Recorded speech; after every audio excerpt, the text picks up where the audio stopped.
बहुत बहुत स्वागत है दोस्तों आप सभी का। आज की ये वीडियो बहुत ज्यादा इंपॉर्टेंट होने वाली है क्लास 11th के बच्चों के लिए, स्पेशली आपका जो फेवरेट सब्जेक्ट है पॉलिटिकल साइंस यानी कि राजनीतिक विज्ञान के लिए। तो जैसा कि बच्चों आपको पता है, पॉलिटिकल साइंस का आपका जो मिड टर्म का पेपर है, जो आपका मिड टर्म का एग्जाम है वो आ चुका है। तो इसी संबंध में इस वीडियो में हम एक इंपॉर्टेंट सैंपल क्वेश्चन पेपर को सॉल्व करने वाले हैं, जो कि आपको आपके ऑफिशियल एग्जाम में बहुत ज्यादा हेल्प करने वाला है। ठीक है, तो सभी बच्चे इस वीडियो को पूरा कंप्लीट जरूर देखें। शुरुआत करेंगे हम बिना देरी करते हुए। तो सबसे पहले हम किसी भी अपने सब्जेक्ट के एग्जाम को देने जाएं, तो सबसे पहले हमें उसके जो सामान्य निर्देश हैं ये जरूर पढ़ने चाहिए, क्योंकि इससे आपको अंदाजा लग जाएगा कि आपका पेपर कैसा आने वाला है। ठीक है, टाइमिंग बच्चों रहेगी आपके 3 घंटे की और मैक्सिमम मार्क्स हमारे यहाँ पे होने वाले हैं टोटल 80। अच्छा, एक चीज और, ये जो क्वेश्चन पेपर है ना, मैं आपको हिंदी में कंप्लीटली समझाऊंगा विद सॉल्यूशन के साथ में। इवन जो इंग्लिश मीडियम के बच्चे रहेंगे इनके लिए भी आंसर जो वो यहाँ पे प्रोवाइड कर दिए जाएंगे। तो सभी यानी दोनों मीडियम के बच्चे वीडियो को पूरा जरूर देखें। बात करते हैं सामान्य निर्देश की। तो यहाँ पे हमारा जो क्वेश्चन पेपर है इसमें टोटल जो है वो 31 क्वेश्चन होने वाले हैं और टोटल जो वो सेक्शन है वो होंगे 3, ए बी और सी। खंड ए जो रहेगा इसमें हमारे 1 से लेके 5 तक के क्वेश्चन होंगे। ठीक है, 2 क्वेश्चन होंगे केस स्टडी वाले, 2 होंगे स्रोत आधारित। केस स्टडी में आपसे एमसीक्यू क्वेश्चन पूछे जाएंगे। ठीक है, और स्रोत आधारित में आपसे 6 मार्क्स के क्वेश्चन होंगे। 2 होंगे बेसिकली, पार्ट में डिवाइड रहेंगे 3-3 मार्क्स में। और कार्टून से संबंधित 4 मार्क्स का एक क्वेश्चन आएगा। ठीक है, खंड बी में 6 से 21 तक के, इसमें कुछ जो क्वेश्चन है वो एमसीक्यू होंगे 6 से 7, फिर कुछ फिलिंग ब्लैंक्स वाले होंगे, कुछ जो है वो राइट और रॉन्ग वाले होंगे यानी कि सही गलत वाले होंगे, और कुछ वन वर्ड वाले होंगे, इस तरीके। ठीक है, और खंड सी में हमारे 22 से लेके 31 तक 2 मार्क्स के, 4 मार्क्स के और इवन 4 मार्क्स का जो मैप वाला क्वेश्चन वो भी इसी में आ जाएगा। और 6 मार्क्स के आपके 3 क्वेश्चन होंगे और तीनों में ही आपको चॉइस भी देखने को मिलेगी।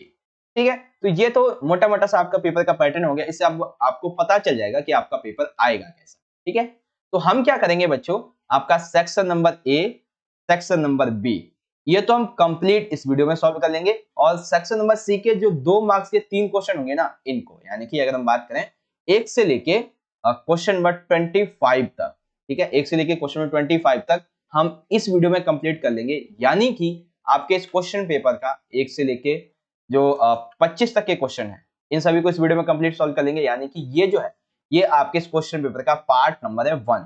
पार्ट नंबर 2 जो है बच्चों वो ठीक 1 से 1.5 या 2 घंटे में अपलोड कर दिया जाएगा।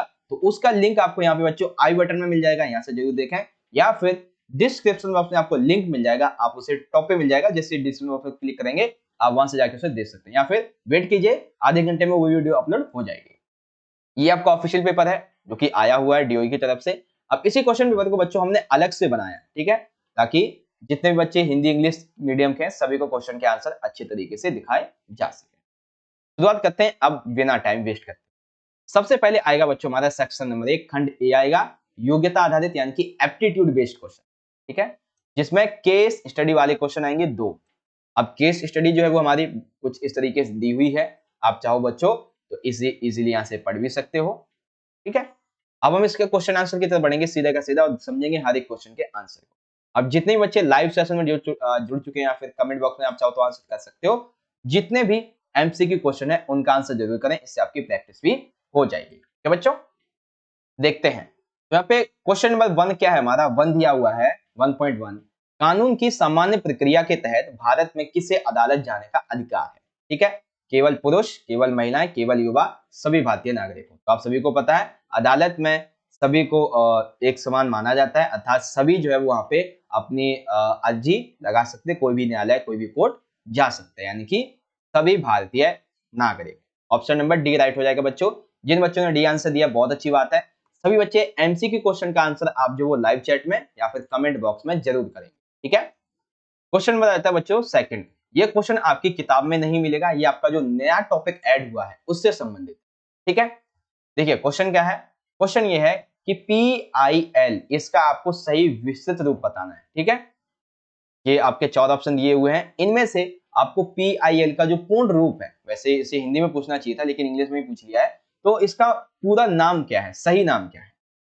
इसका जो बच्चों राइट आंसर हो जाएगा आपका वो है option number B, public interest litigation. ठीक है, ऑप्शन बी राइट हो जाएगा। थर्ड क्वेश्चन है बच्चों, PIL इसकी शुरुआत कब से मानी जाती है। तो पता है इसका बहुत सारे डेट्स हैं, जैसे कि 1979 है, 1980 है, ठीक है। तो आपको ना जो क्वेश्चन होगा अगर पूछा जाएगा तो डेट जो है वो मोस्टली 79 मिलेगी।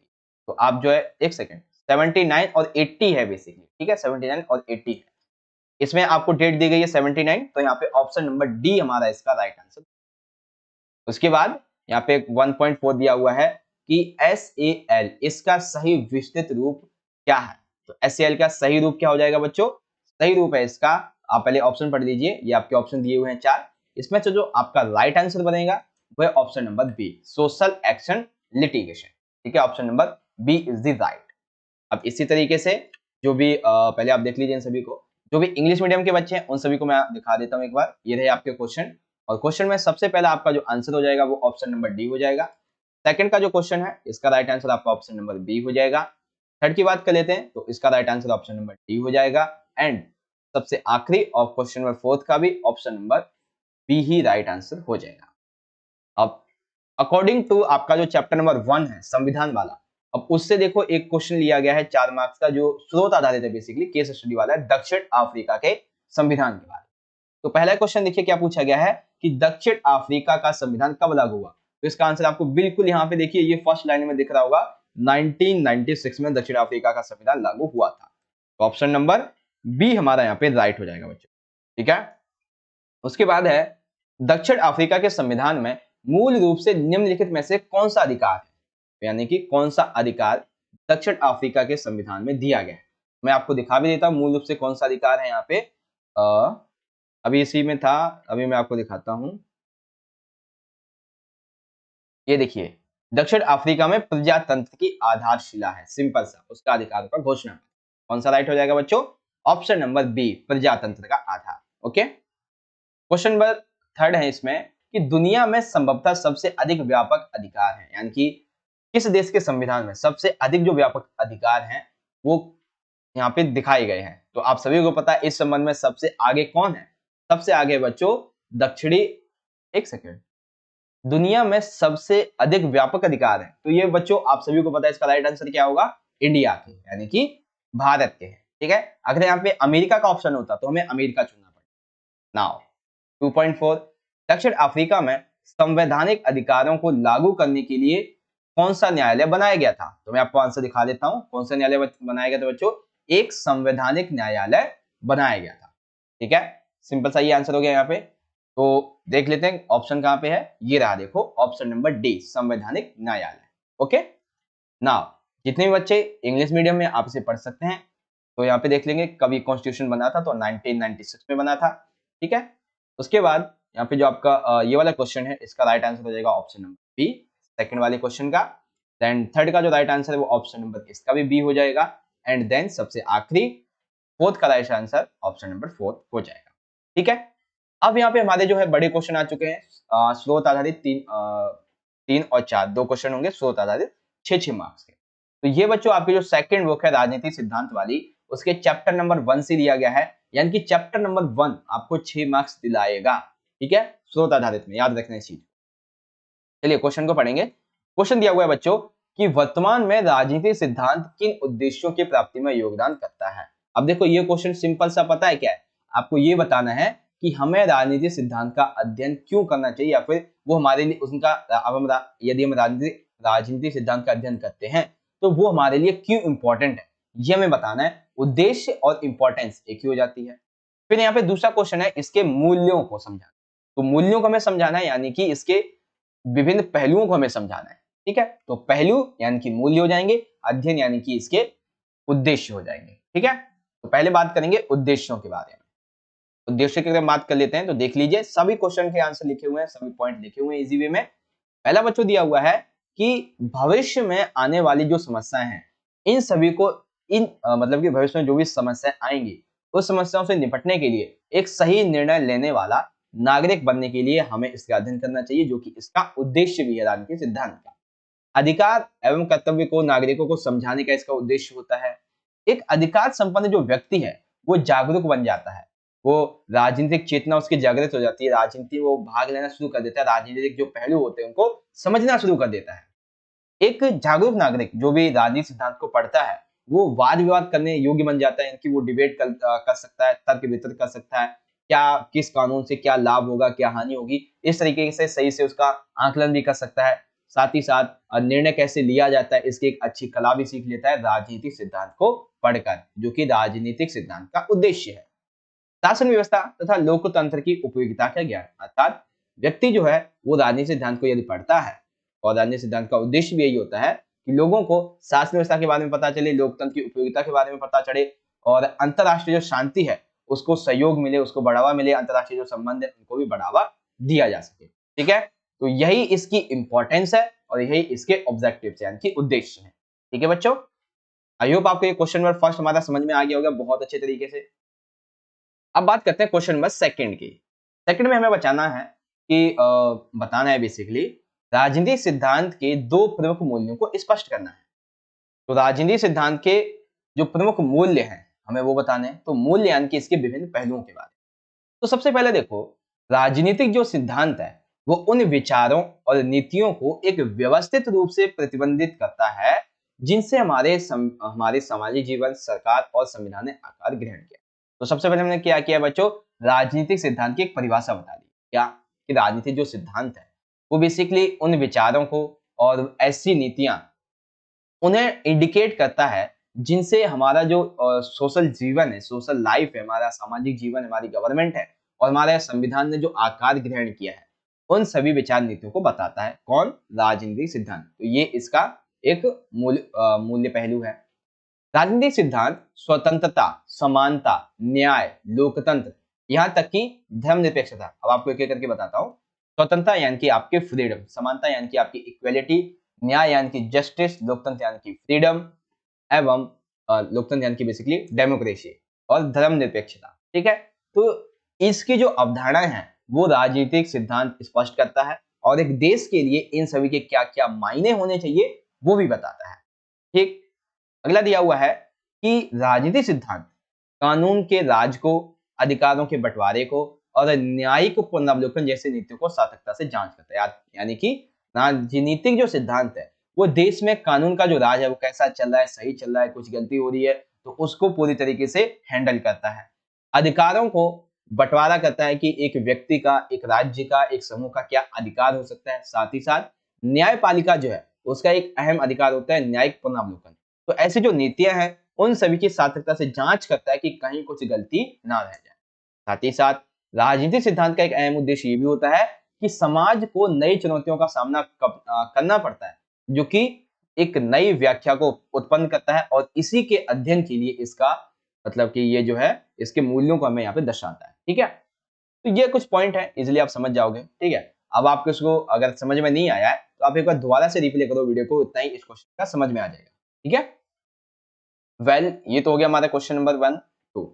अब इसी चीज को अगर आप इंग्लिश में देखना चाहो, पॉलिटिकल थ्योरी के संबंध में आपका ये जो स्रोत है, ठीक है, पहले क्वेश्चन का आंसर, राइट आंसर आप यहाँ पे देख सकते हो, ये आपके पॉइंट लिख देने कुछ इसके अंतर्गत।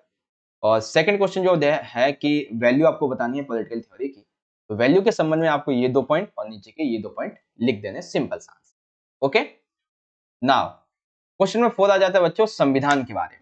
आपका चैप्टर नंबर 1 है, उससे संबंधित है। तो संविधान की विशेषताओं के संबंध में हमें यहाँ पे बताया गया है। तो क्वेश्चन पहला ये है कि संविधान और कानून का क्या संबंध है। संविधान और कानून यानी कि कॉन्स्टिट्यूशन एंड एक लॉ, इसका क्या यहाँ पे संबंध है। तो संबंध कई तरीके से होता है बच्चों, यहाँ पे देखेंगे आंसर को एक बार। संविधान और कानून का संबंध देखिए, पहला तो ये है, संविधान जो है वो ये तय करता है कि एक देश को चलाने के लिए, एक समाज के लिए कानून बनाएगा कौन। तो संविधान फिर जब ये कहता है कि कानून कौन बनाएगा, तो संविधान भी यही कहता है कि संसद को ये अधिकार दिया जाता है कि वो कानून बना भी सकती है और संविधान में किसी कानून को जोड़ भी सकती है और उसको उसमें संशोधन भी कर सकती है, बदलाव भी कर सकती है। ठीक है, एक कानून की सफलता ही संविधान की सफलता होती है और संविधान की सफलता ही कानून पर निर्भर करती है। फॉर एग्जाम्पल मान लेते हैं कि एक कानून है, ठीक है, यदि एक कानून सफल होगा तो सिंपल सी बात है एक संविधान भी सफल होगा। यदि संविधान सफल है तो सिंपल सी बात है वहां के कानून सफल होंगे। फॉर एग्जाम्पल अगर हम मान लेते हैं कि भारत में सभी को जो है अभिव्यक्ति की आजादी दी है, यानी कि यहाँ पे बोलने की स्वतंत्रता दी है, तो यदि इस बोलने की स्वतंत्रता पर बेसिकली सही रूप से इसको वितरित किया जाता है, सही इसके मायने बताए जाते हैं, तो ये जितनी ज्यादा इम्पोर्टेंट होगी उतना ही इम्पोर्टेंट संविधान रहेगा। और वही मान लेते हैं कि आपने इसी स्वतंत्रता में ये कह दिया कि आप किसी को भी भला बुरा कह सकते हो, तो यहाँ पे तो आपका संविधान भी गायब हो जाएगा, एक तरीके से खत्म ही हो जाएगा, क्योंकि कोई भी किसी को कुछ ही बोल सकता है। फिर तो संविधान का कोई महत्व नहीं है, उसकी इंपॉर्टेंस ही नहीं रहेगी, कानून भी खत्म हो जाएगा तरीके से, है ना। तो वही चीज है कि एक सफल संविधान एक अच्छे कानून का प्रदर्शन करता है और एक अच्छा कानून एक सफल संविधान को प्रदर्शन करता है। संविधान का एक गलत कानून उसे बहुत ही अंदर से तोड़ मरोड़ सकता है, उसको बहुत ही ज्यादा कमजोर कर सकता है, जैसा कि मैंने आपको अभी राइट टू फ्रीडम के बारे में बताया था। संविधान सरकार के द्वारा अपने नागरिकों पर जो भी लागू किए जाते हैं नियम वगैरह, उन सभी की एक सीमा तय कर देता है कि इसी सीमा तक आप इसे लागू कर सकते हो, अदरवाइज इससे ज्यादा आप इस कानून को लागू नहीं कर सकते हो। संविधान के माध्यम से ही समाज के लिए एक सामूहिक इकाई के रूप में पहचान बनती है, अर्थात एक देश के लिए एक नागरिक की पहचान जो है वो संविधान के रूप में ही बनती है। ठीक है, तो एक संविधान का और एक कानून का, इन दोनों का आपस में क्या यहाँ पे रिलेशन है, इस संबंध में आप इन सभी पॉइंट्स को इजीली जो है वो लिख दोगे। ठीक है, 3 मार्क्स का क्वेश्चन है। सेकंड रहता है नागरिकों की राजनीतिक पहचान की क्या आशय है, राजनीतिक जो पहचान है, पॉलिटिकल इसकी जो पहचान है उसके बारे में।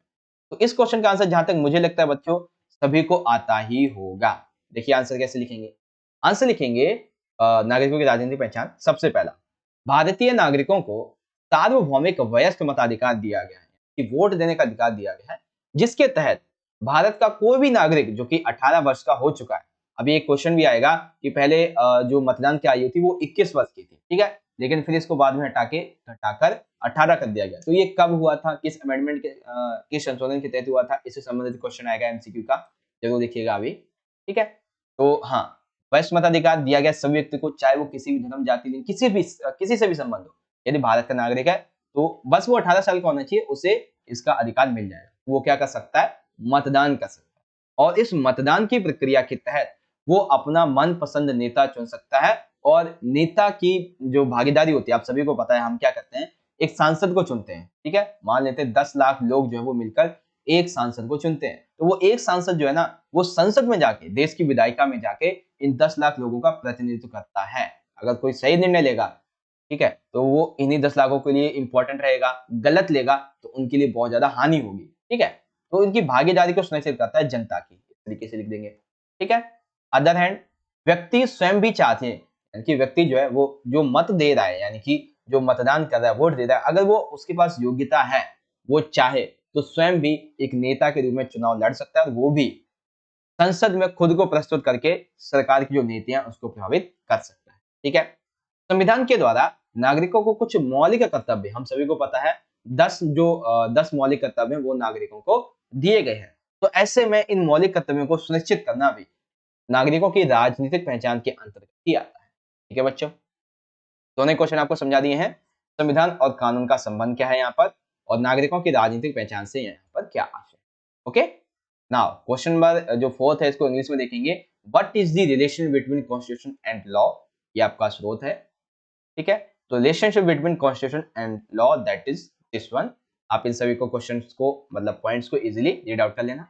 सेकंड है what is mean by political identity of citizens, क्या है इसका मतलब, इसके मतलब में आप यहाँ पे ये सारे पॉइंट लिख दोगे इजीली। ओके, नाउ अगले पॉइंट को यानी कि अगले क्वेश्चन को डिस्कस करते हैं। तो अगला क्वेश्चन है बच्चों यहाँ पे ये चैप्टर नंबर 7 से लिया गया है, कार्टून बूझो, यानी कि संघवाद वाले से लिया गया है। 2 क्वेश्चन यहाँ पे बच्चों, एक तो ये है कि नवीन राज्यों का गठन किन आधारों पर किया जा सकता है, साथ ही साथ जो नए नए राज्य होते हैं किस प्रकार देश के लिए लाभप्रद हो सकते हैं, ये बताना है। ठीक है, तो सबसे पहले हम यही देखेंगे कि किन आधारों पर जो नए राज्य हैं, आपको यहाँ पे दिख रहा होगा, एक तरफ तो ये है नेहरू जी, ठीक है, एक तरफ में नेहरू जी हैं, इधर आंध्र प्रदेश, इधर मद्रास, इधर अन्य जो सिटीज हैं वो आपको दिख रही होंगी, मतलब शहर जो है वो ये क्या करते हैं कि अपने अपने भाषा के आधार पे राज्यों के बंटवारे के लिए नेहरू जी से विनती कर रहे हैं। ठीक है, मांगे उठ रही हैं।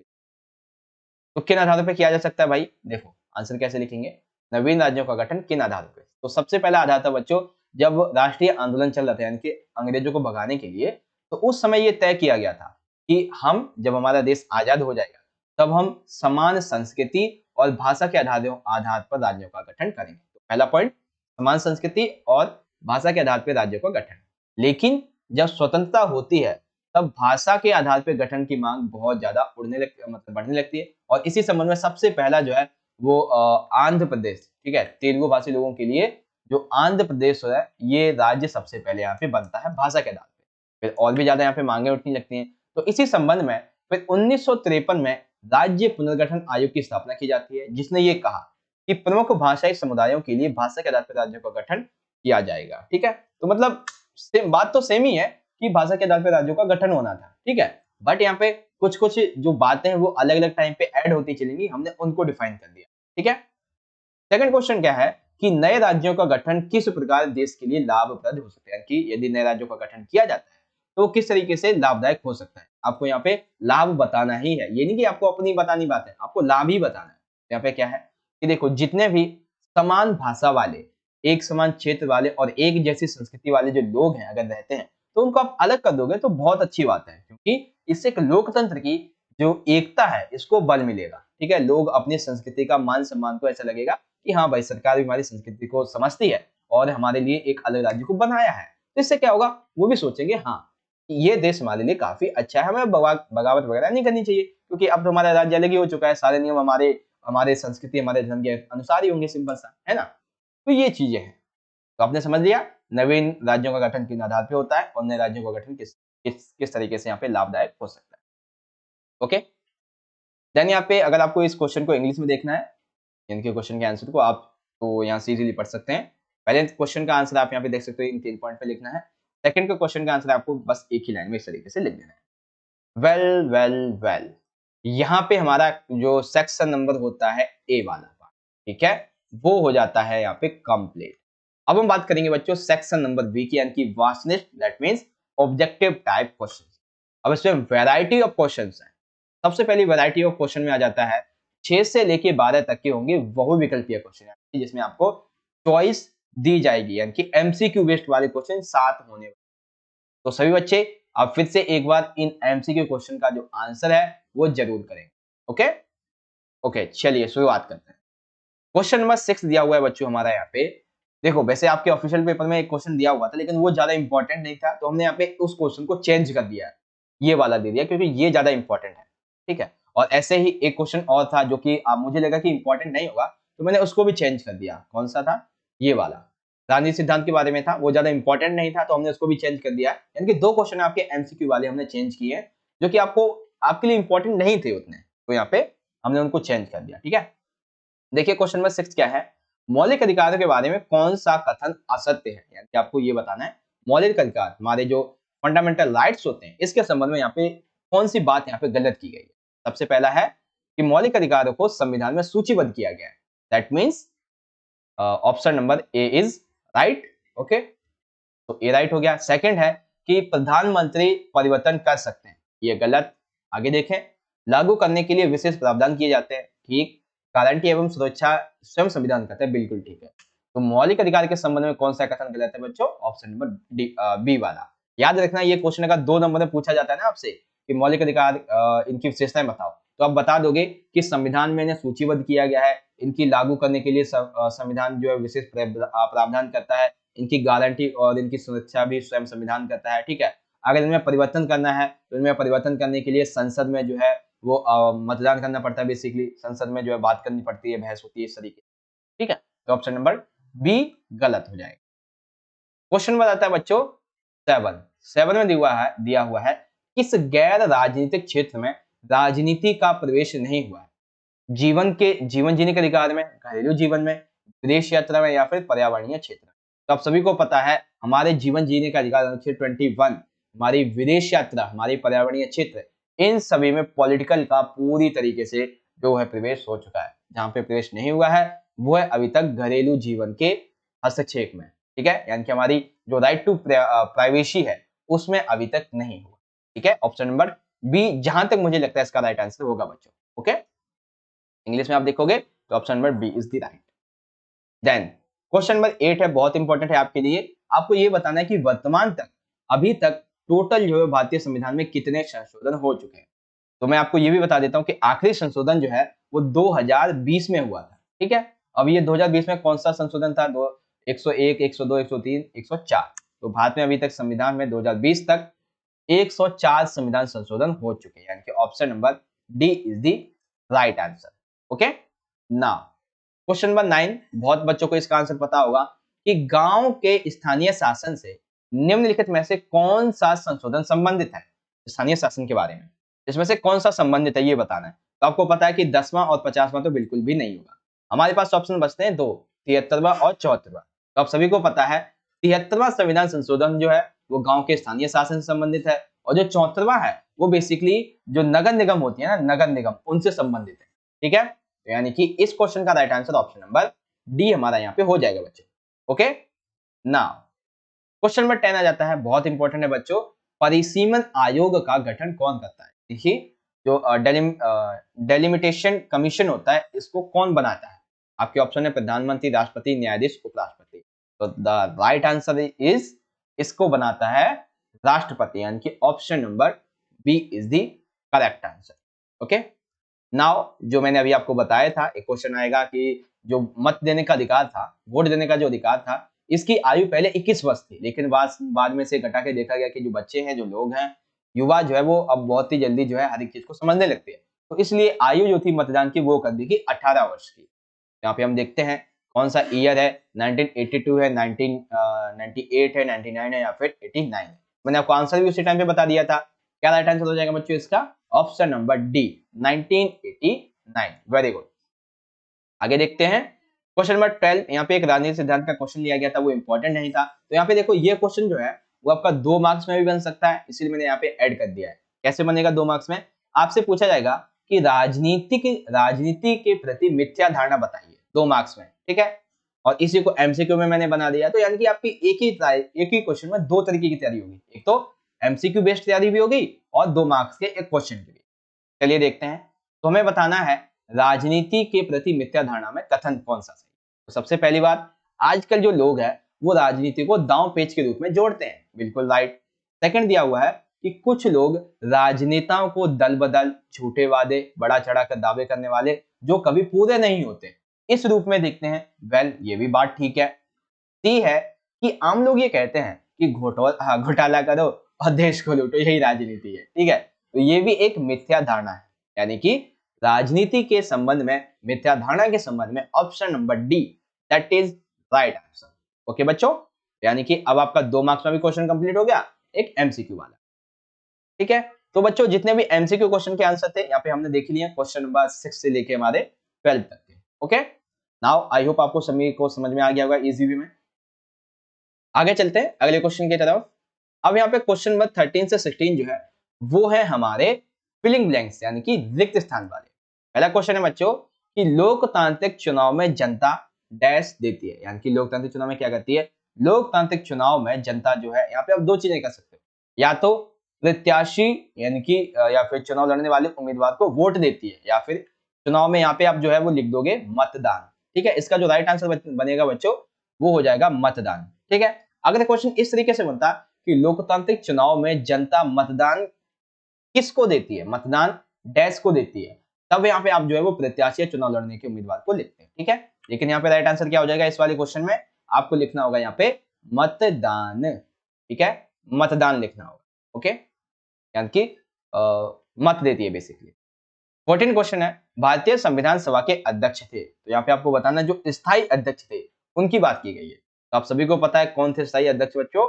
डॉक्टर राजेंद्र प्रसाद, यहाँ पे मैंने इंग्लिश में भी लिखा हुआ है। ओके, वेल क्वेश्चन नंबर 15 है, सभी राज्यों में पंचायती राज व्यवस्था का डैश ढांचा है, तो कौन सा ढांचा है बच्चों? आप सभी को पता है त्रिस्तरीय, जिसमें सबसे पहले आती है डिस्ट्रिक्ट लेवल की, फिर आती है ब्लॉक पंचायत, ठीक है, उसके बाद आ जाती है विलेज पंचायत, इस तरीके से। तो ये 3 तरीके से डिवाइडेड है। ओके, देन क्वेश्चन नंबर 16 है कि अनुच्छेद 1 में भारत को डैश कहा गया है, तो अनुच्छेद 21 नहीं है, 1 है बेसिक। अनुच्छेद 1 किससे संबंधित है? अनुच्छेद 1 में भारत को राज्यों का संघ कहा गया है, यानी कि यूनियन ऑफ स्टेट्स और स्टेट्स टू इंडिया। ओके, तो आपको क्वेश्चन नंबर 13 से 16 समझ में आ गया। फिलिंग ब्लैंक्स वाले आएंगे, एकदम सिंपल सिंपल से क्वेश्चन होंगे। आगे बढ़ जाए अगले क्वेश्चन की तरफ। वेल हाँ, देखते हैं 17 से 18 आपको बताना है कि सही है या गलत है। आपके क्वेश्चन है सबसे पहला, भारत में स्वतंत्र निर्वाचन आयोग की स्थापना की गई। वेल यहाँ पे क्वेश्चन नंबर 17 जो है वो हमारे यहाँ पे राइट हो जाता है, क्योंकि भारत में स्वतंत्र निर्वाचन के लिए एक मतलब भारत में निर्वाचन आयोग की स्थापना की गई, स्वतंत्र निर्वाचन आयोग, राइट है। तो यानी कि ये राइट हो गया। सेकंड है 42वां संविधान संशोधन 1978 में हुआ था, ये गलत है। गलत क्यों है? क्योंकि 1978 में 42वां नहीं बल्कि 44वां संविधान संशोधन हुआ था, ठीक है, तो ये गलत हो जाएगा। सेकंड है कि स्थानीय निकायों के चुनाव के कारण निर्वाचित जनप्रतिनिधियों की संख्या महानगरों में कोई वृद्धि नहीं हुई। देखो क्या कहा गया है, स्थानीय निकायों के चुनाव के कारण, यानी कि जो स्थानीय लेवल पर चुनाव होते हैं, इसकी वजह से जो जनप्रतिनिधि होते हैं महानगरों में, इनमें कोई वृद्धि नहीं हुई है। ये जो क्वेश्चन है, ये यहाँ पे जहां तक मुझे लगता है ये गलत होना चाहिए। ठीक है, आप बताना कि अपनी तरफ से ये जो क्वेश्चन है वो राइट है या फिर रॉन्ग है। ठीक है, आप राइट और रॉन्ग करके जरूर भेजना, क्योंकि देखो इसमें थोड़ी सी कंफ्यूजन ये है कि स्थानीय निकाय जो होते हैं वो एक तरीके से हम कह सकते हैं गांव से संबंधित है, महानगर जो है वो एक तरह से शहर से संबंधित है। ठीक है, तो ऐसे में जो एक गांव है, ठीक है, उसका अगर वहां पे कुछ चेंजेस होते हैं, ठीक है, एग्जाम्पल वहां पे महिलाओं की भागीदारी बढ़ जाती है, ठीक है, वहां पे और बुजुर्ग लोग वगैरह और इसमें चुनाव में मतलब स्थानीय निकाय में और ज्यादा ऐड हो जाते हैं, तो इसकी वजह से जो महानगर होते हैं क्या इनकी संख्या में कोई वृद्धि होती है या नहीं? यहाँ पे क्या बताया गया है कि इसमें कोई भी वृद्धि इस संबंध में नहीं होती है। बिल्कुल यहाँ पे हम कह सकते हैं कि ये जो क्वेश्चन है गलत हो जाएगा इस संबंध, ठीक है, या फिर राइट हो जाएगा। अब बताना कमेंट बॉक्स में इसका राइट आंसर, ओके, और एक सुटेबल रीजन भी जरूर देना, ठीक है। अगला क्वेश्चन नंबर 20, एक सेकेंड, हाँ 20 से 21 दो क्वेश्चन होंगे वन वर्ड के, इसमें एक क्वेश्चन में वन वर्ड में आपको ऑप्शन मिलेगा। क्वेश्चन नंबर 20 दिया हुआ है, ग्राम पंचायत से आप क्या समझते हैं? गांव और जिला स्तर के शासन को स्थानीय शासन कहते हैं। ठीक है, ग्राम पंचायत क्या होता है यानी कि स्थानीय शासन क्या होती है? तो गांव या फिर जिला स्तर का जो शासन होता है, गांव, विलेज और डिस्ट्रिक्ट लेवल के शासन को स्थानीय शासन कहते हैं, जो कि आम आदमी का सबसे नजदीक का शासन होता है, जिससे वो उसमें जो लोग होते हैं उनसे अच्छी तरीके से परिचित भी होता है। तो ये होता है ग्राम पंचायत के बारे में, ठीक है, सिंपल सा, यानी कि स्थानीय शासन ही है, ग्राम पंचायत इसी संबंध में है। या फिर पता है आप इसका आंसर थोड़ा और अगर चेंज करना चाहो तो लिख सकते हो ग्राम पंचायत के बारे में, कि देखो मैं जो बता रहा हूँ ध्यान से सुनना, कि गांव के लेवल का जो शासन होता है उसको ग्राम पंचायत कहते हैं, यानी कि गांव के लेवल के शासन को ग्राम पंचायत कहते हैं, जिसमें एक मुखिया होता है। ठीक है, पंचायत में एक बेसिकली मुखिया होता है, तो ये भी आप कह सकते हो, ठीक है, और अदरवाइज इस तरीके से भी लिख सकते हो। आगे देखते हैं, वेट, एक काम करते हैं, इसका मैं थोड़ा सा आपको अच्छे से आंसर दिखा देता हूँ। गांव के देखो, ग्राम पंचायत के बारे में आप ऐसे लिख दोगे कि ग्राम पंचायत जो है इसके दायरे में एक या एक से अथवा गांव आते हैं, जिसका प्रधान सरपंच या फिर कोई मुखिया होता है। और ये किसके लेवल का शासन होता है? ये होता है बेसिकली एक गांव के लेवल का शासन। ठीक है, तो अब आपको इसका राइट आंसर मिल गया, और चाहो तो आप वो जो स्थानीय शासन वाला पॉइंट है वो भी लिख देना। ठीक है, तो यहाँ पे ये कंप्लीट हो गया। अब इसी में अगला क्वेश्चन था बच्चों, केंद्रीय सूची के कोई दो विषय लिखो। तो केंद्रीय सूची में बेसिकली देखो बच्चों, अराउंड जो है वो 99 विषय दिए गए हैं, जिसमें से दो विषय आपसे पूछे गए, रक्षा, विदेश, बहुत है। आगे अगर आपको लिखना याद करना है, जैसे रेल, बंदरगाह, बैंक, खनिज, ये सभी आ जाते हैं। भारतीय संघवाद को किस नाम से जाना जाता है? तो भारतीय संघवाद के लिए एक नया शब्द उपयोग किया गया है, यूनियन। ठीक है, इस तरीके से आप इंग्लिश में देखोगे यूनियन लिस्ट और यूनियन वर्ड के बाद। ओके, नाउ यहाँ पे हमारा जो सेक्शन नंबर बी होता है, ठीक है, ये वाला ऑब्जेक्टिव टाइप क्वेश्चन का बहुत अच्छे तरीके से हमने यहाँ पे कंप्लीट कर लिया है, और मैं आशा करता हूँ कि आपको जो भी क्वेश्चन यहाँ पे समझाए गए बहुत अच्छे तरीके से यहाँ पे समझ में भी आ गए होंगे। ठीक है बच्चों, चलिए चलिए आगे देखते हैं। खंड सी में हमने कहा था कि हम आपके जो 2 मार्क्स के क्वेश्चन है ना, इनको इसी पार्ट 1 में कंप्लीट कर लेंगे। पार्ट 2 जो रहेगा आपका, उसमें हम बाकी क्वेश्चन को कंप्लीट कर लेंगे। और हाँ, शायद हो सकता है बाद में भूल जाऊं, तो अभी के लिए आप सभी को आपके पॉलिटिकल साइंस के एग्जाम के लिए सभी बच्चों को मेरी तरफ से ऑल दी बेस्ट। बहुत अच्छे तरीके से आप सभी अपना एग्जाम कीजिएगा। ठीक है, जिस तरीके से आपने तैयारी की है, विदाउट एनी टेंशन, एकदम फ्रेश माइंड के साथ में एग्जाम में पेपर लेके बैठना, और जो भी आता है बहुत अच्छे तरीके से उसको लिख के आना। ठीक है, तो आप सभी को एक बार फिर से हमारे तरफ से एक बार फिर से आपको पॉलिटिकल साइंस के एग्जाम के लिए ऑल दी बेस्ट। ठीक है, नाउ अब हम यहाँ पे बात कर रहे थे 2 नंबर के क्वेश्चन की। 2 नंबर के क्वेश्चन में पहला क्वेश्चन है बच्चों, सामुदायिक विकास कार्यक्रम से आप क्या समझते हैं? तो ये कार्यक्रम जो है बच्चों वो 1952 में चालू किया गया था, जो कि स्थानीय शासन के संबंध में था। तो कैसे आंसर लिखेंगे इसके बारे में? जो इंग्लिश मीडियम के बच्चे हैं वो यहाँ पे आप नीचे इजीली रीड आउट कर लेना, यहाँ पे लिखा हुआ है। तो सामुदायिक विकास कार्यक्रम ये 1952 में शुरू हुआ था। बेसिकली हुआ कुछ यूं था कि स्थानीय शासन के जो निकाय हैं, अर्थात ब्लॉक, ग्राम और जिला वाले, इन निकायों को इस कार्यक्रम के तहत ये एक सोच काम कर रही थी कि इन निकायों को हम विभिन्न गतिविधियों में, इन निकायों की जो गतिविधियां हैं इसमें जनता की भागीदारी को बढ़ाया जाए। इसी पृष्ठभूमि में जो ग्रामीण इलाके होते हैं इसके लिए त्रिस्तरीय पंचायती राज व्यवस्था की सिफारिश की गई। यानी कि 1952 से पहले तक स्थानीय शासन में त्रिस्तरीय पंचायती राज व्यवस्था नहीं थी। ठीक है, मांग की गई 1952 में। कुछ प्रदेश जैसे कि गुजरात, महाराष्ट्र, इन्होंने 1960 में निर्वाचन द्वारा बने स्थानीय निकायों की प्रणाली को अपनाया था। तो आपको सिंपल सा बस इतना याद रखना है इसके सिफारिश के बारे में। यहां से लेके इतना जो आपका पॉइंट है, इतना वाला ये याद रखना है, बस ये 3 लाइन तो आपको समझ में आ जाएगा। 1952 का विकास कार्यक्रम क्या था? स्थानीय शासन के निकायों को और बेसिकली जो त्रिस्तरीय ढांचा है इसकी सिफारिश करना। सिंपल सा आंसर, ठीक है। 2 मार्क्स में आएगा, इससे ज्यादा आपको नहीं लिखना है। अब जो इंग्लिश मीडियम के बच्चे रहेंगे उन्होंने इजीली यहां से नीचे से पढ़ लिया होगा। ठीक है, नाउ अब क्वेश्चन नंबर 23 था बच्चों कि राजनीतिक सिद्धांत को परिभाषित कीजिए। बहुत ही सिंपल सा क्वेश्चन है। आंसर लिखेंगे इस तरीके से, राजनीतिक सिद्धांत उन विचारों, उन नीतियों का एक रूप है जिससे हमारा जो समाज है, हमारे समाज का जो जीवन है, हमारी जो सरकार है, हमारा जो संविधान है, इसने एक आकार ग्रहण किया है। यानी कि राजनीतिक सिद्धांत क्या है बच्चों? हमारे सामाजिक जीवन का, हमारी सरकार का और हमारे संविधान का जो एक फॉर्मेट है, ठीक है, उस संबंध में जितने भी विचार होते हैं, जितनी भी नीतियां होती हैं, वो इसी के तहत आती है। ठीक है, तो डिफाइन पॉलिटिकल थ्योरी आप इजीली इसे डिफाइन कर सकते हो। वेल आगे चलते हैं। आगे दिया हुआ है बच्चों की स्थानीय स्वशासन की त्रिस्तरीय संरचना को आपको यहाँ पे स्पष्ट करना है। तो स्थानीय शासन के त्रिस्तरीय ढांचे का वर्णन के संबंध में देखो क्या करना है आपको। 2 मार्क्स में है ना, तो आपको एक एक लाइन आपको हर एक के बारे में लिख देनी होगी। फॉर एग्जाम्पल यहाँ पे त्रिस्तरीय ढांचे में क्या क्या शामिल होता है? एक जिला पंचायत होती है, एक प्रखंड या तालुक पंचायत होती है, एक ग्राम पंचायत। तो आपको एक एक लाइन लिख देनी है तीनों के बारे में। जैसे कि जिला पंचायत जो है, इस पंचायत के संबंध में सबसे ऊपरी पायदान पे ये होती है और जिसके संबंध में पूरे जिले के जितने भी ग्रामीण इलाका है वो आता है। और जिले की पंचायत व्यवस्था के कार्य जो है वो कार्यों का परीक्षण करती है, अर्थात जिले की जो नॉर्मली गांव लेवल पे, प्रखंड लेवल पे जो पंचायत होती है, इन सभी का पर्यवेक्षण करती है और विकास कार्यों को देखती है। प्रखंड या तालुका पंचायत क्या होती है? ये बेसिकली एक ब्लॉक के स्तर पर गठित की जाती है।